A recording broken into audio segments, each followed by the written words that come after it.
বাহ, টং করতেছে। কাটতে পারিস তো? বিসমিল্লাহ বলি শুরু করি, যা হয় কপালে।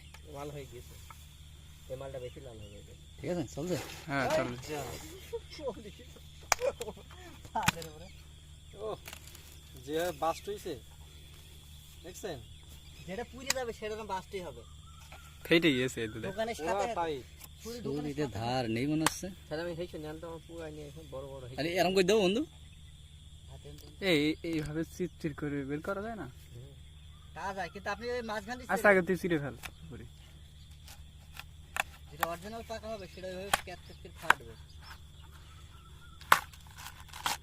সেই লাল হয়েছে যে, খুব একটা হয়নি। না না এ মাল আর হয়েছে খরমুজ ভাই রে ফুড রিভিউর মতো বুঝছো, মালিক দাঁড়িয়ে রয়েছে।